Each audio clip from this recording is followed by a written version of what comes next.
The gentleman just drove in from Mississippi to partake of the event this weekend, Battle of D'Arbonne Landing.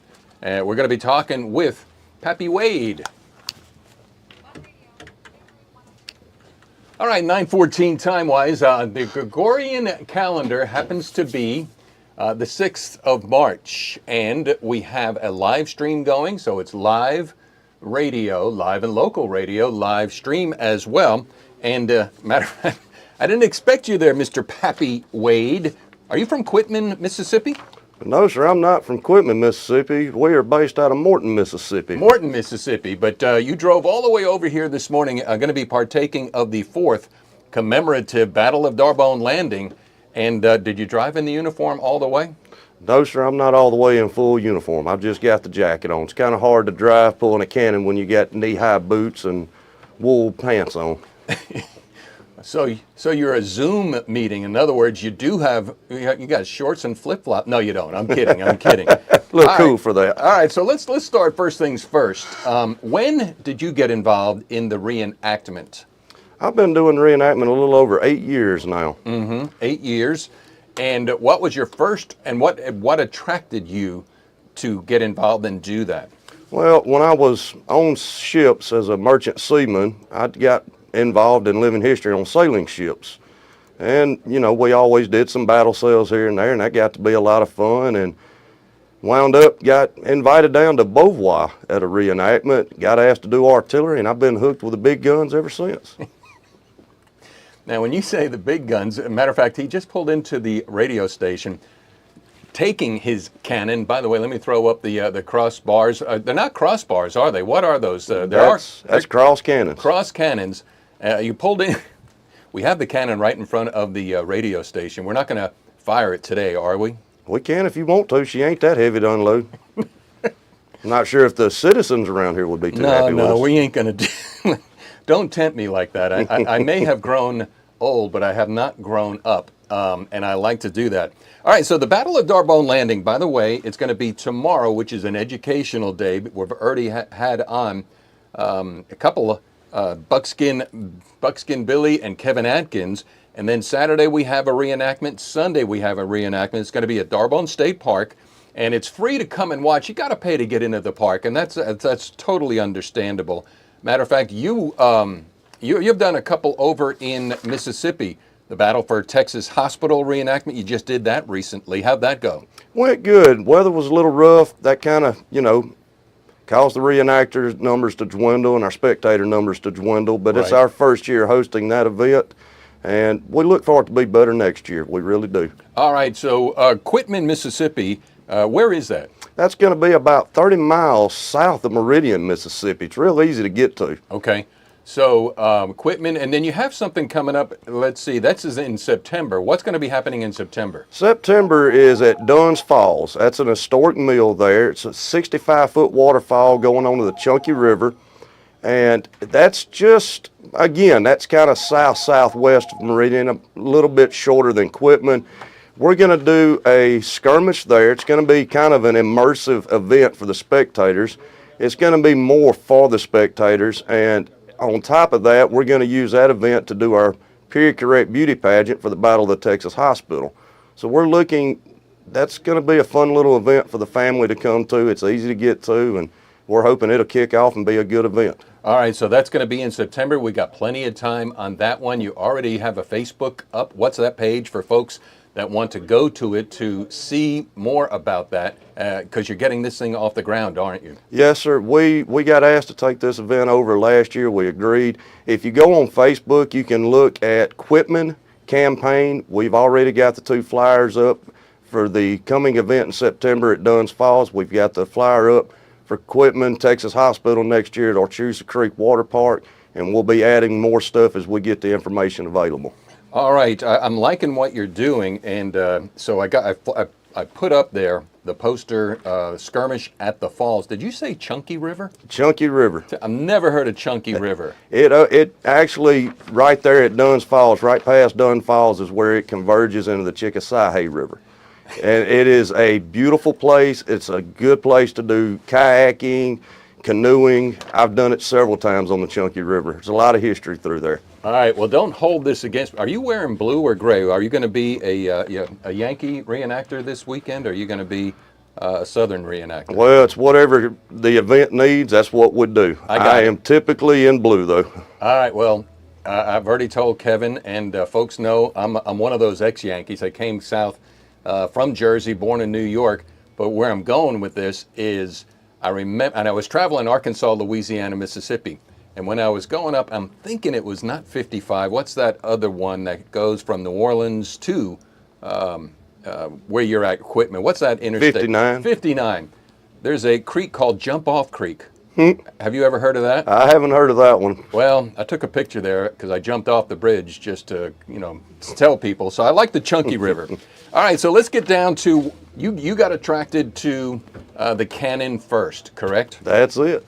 So what kind of a cannon do you have? Let me put a picture up there. Is this yours that I'm... Well, that's Miss Jenny. That's our small cannon. That is a 10-pound mountain howitzer. That's not normally the gun you'll see me pulling. Normally I pull a 3-inch ordnance rifle, and that's my sweetheart, is that 3-inch ordnance rifle. So a rifle, not a cannon, huh? She's a cannon, but she is a rifled cannon. Forgive my ignorance. I mean, but okay, she is a cannon. Now, last year when I went out there to see all this and live streamed it for the Battle of Darbone Landing, talk about, because you got a boom, then you got a big boom, right? That's it. So are you the big boom or are you just the boom? We're the big boom. Oh, and you mean we could fire that right out in front of the radio station this morning? Hey, if you clear the traffic and give me 50-plus yards in front of clear range, I'm all ears and all game. No, we ain't going to do that. The Battle of Darbone Landing. Now, what I've learned in the historical reenactment, there was no Battle of Darbone Landing, but being true historians, Gary Stevens and Kevin Atkins, they're going to base their reenactment based on battle plans of other skirmishes. Is that what you do, or were there real skirmishes on Chunky River? There was not a skirmish at Dunn's Falls, but at Quitman there was it wasn't really a skirmish, but the Federal Army did come in and burn Quitman, tear up the railroad, and I mean, you had the river, you've got the railroad, so yes, Sherman made sure that he held true to form and burned everything he could, including the hospital that was set up in the Methodist church there. So that's the Texas hospital that you're talking about? Yes, sir. Okay.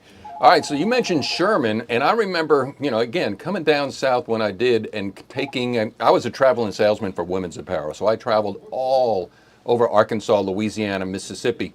And when I traveled into Port Gibson, I was aware of Vicksburg, that battle that happened, and the surrender was July 4th, I think, 1863? I'm believing. Don't quote me on that. Okay. I'm not good on dates. No, but going into, not Quitman, where is it, Port Gibson, it says, "Welcome to Port Gibson, a town too pretty to burn." So you're telling me Sherman was on one side of Mississippi and Ulysses S. Grant was on the other side? No, Sherman, that's part of the Vicksburg campaign. That was kind of his, I guess you can say, warm up for his march to the sea. That was his practice run. Really?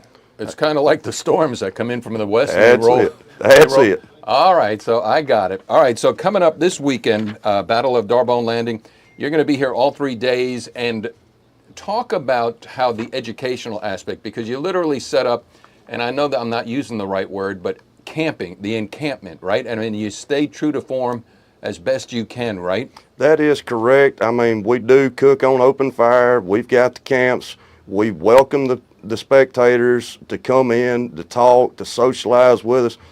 And I'm the world's worst. If I've got free food sitting on the table, have at it. You mean you eat it, you don't prepare it? Well, yeah, I have to prepare it, but... Oh, okay. I got it. All right, so you've been doing this, what you say, 8 years? About eight and a half years. 8 years. How far have you traveled around the United States? Well, I am the battery commander for Bonner's Mississippi Battery, but at the same time, I'm attached to a northern battery, which is Battery M, 2nd U.S. Light Artillery, under the Artillery Reserve, and we go up and do stuff in Gettysburg. We're up through Virginia, so Alabama, Louisiana, I mean, we're everywhere. Awesome. Now, when you got into this, obviously it's an expensive hobby. You got to have some spare change to do what you're doing. Am I right? That's the understatement of the year. Oh, it is. So are we married? It's none of my business if you don't want to tell me. And are we? And does she say, this is cool, go for it? I sometimes think she wants to hit me upside the head, but she seems to put up with it so far. I mean, you know how they say with a boat, if you got a boat, it's like putting money in the toilet and flushing it. Artillery can be twice as bad. So how many, they're not called shells. Are they called shells? And how many did you bring? Or ordinances, right? They're ordinances? Well, we're using tinfoil for safety factors, obviously, and I am not even going to quote how many I've got on that trailer. I'll say this, we've got enough to last the weekend and then some. So folks, this is Thursday. The education starts Friday. There's going to be 2 reenactment in Farmerville on Lake D'Arbonne, actually Lake D'Arbonne State Park. It is the Battle of D'Arbonne Landing. Folks need to be aware that the big booms are going to be coming, and like we talked with Kevin and Buckskin, it's not like the MiG jets are coming over and we're getting invaded, but I bet you've scared some folks along the way with the noises because they just didn't know what was going on, right? We've had a lot of fun scaring people. We're known to set car alarms off, make babies scream, and make little old women come out of their chairs. All right, so what else could we say here this morning for you to make this? I know the weather may be somewhat inclement, but the battle's going to go on, rain or shine. I mean, that's true to form, isn't it? That's it. I have worked these artillery pieces in pouring down rain. It's just part of it. How about snow? Oh, yeah. Oh, you've done that, huh? It's not fun when you've got sleet and ice. It is not fun, I promise you. But you do it. All right, so this weekend it's Battle of D'Arbonne Landing. I know the Battle of Pleasant Hill's coming up in April. Have you ever been to that one? I have. Miss Calhoun does a wonderful job. Again, That goes back to Gary Stevens. It's just good people. They're trying to teach the history as true to form as they can possibly do it. You can't ask for a better event host. Well, you said that on the phone to me. I mean, you really were bragging upon the Louisiana people here. Again, do that again because their heart's sincere and they want people to just, know the truth and the facts. Well, and if you don't mind real quick, I'll Sure. read this off. Everybody knows Port Hudson. Port Hudson was the last key for the Union taking control of the Mississippi River. March 15th, there at Port Hudson at 7 p.m., they're going to have ghost ships on the river. That's a nice, neat little family event, a lot of history. And then a couple of weekends after that at Port Hudson, you will have the Battle of Port Hudson on the 29th and 30th. And then like Rick said, going into April, on the 2nd of April, you're going to have the Battle of Pleasant Hill. And then the 26th of April, you're going to have Oakley Plantation. And Oakley Plantation, Port Hudson, Pleasant Hill, or not Pleasant Hill, but D'Arbonne Landing, that's all state parks. And they need your support. It's not just coming out to support the reenactors. We're not getting the money for this. This is going to keep your parks up and to keep y'all having facilities that your families can enjoy. So definitely reach out there and support all these events That's if you a great can. point. That is a great point. It's a win-win situation. We're talking with Pappy Wade, who is the Bonners Mississippi Battery. And you could find out more on Facebook. You said, is it the Battle Equipment? Refresh my memory. It's the Equipment Campaign on Facebook, or you can look up Bonners Mississippi Battery on Facebook. All right. Is there anything else this morning here, Pappy, I can say, you can say, we can say, to help your cause, this cause, because? Well, the greatest thing I ever heard is Matt Axon from Gettysburg National Park Service say, we're putting on a free show at our expense. All you got to do is pay a little money to support your state parks. I think it's a win-win. Awesome, awesome. So, final question. You're driving in from Mississippi. If you got rear-ended, would your trailer kind of make a big noise? I don't want to even think about it, Rick. Not when I got powder on board. I don't want to be blown up, I promise you. I'm sorry. I shouldn't even have brought that up. Have you ever gotten pulled over from a man in blue or a woman in blue saying, son, what are you doing there with that thing? No, but I have been stopped at several gas stations, and I've had people ask me if I'm going deer hunting, duck hunting, and everything else. So you never know what you're going to get asked when you're pulling a cannon. Awesome, my friend. I thank you so much. How long you been on the road this morning? We left out about 5 o'clock this morning, so it's not that far of a drive over. It's just a hop, skip, and a jump over the rivers here. All right, so you're heading up to Farmerville from here. That, too, is a shorter hop, skip, and a jump. Pappy, thanks so much for reaching out and coming in. Thank you, Rick. I appreciate you. You're most welcome. So, folks, this weekend, the Battle of Darbone Landing, totally free, but as Pappy says, you pay to get into the park, and that supports the state park. Let's get back here. We are the new Rue 102. It's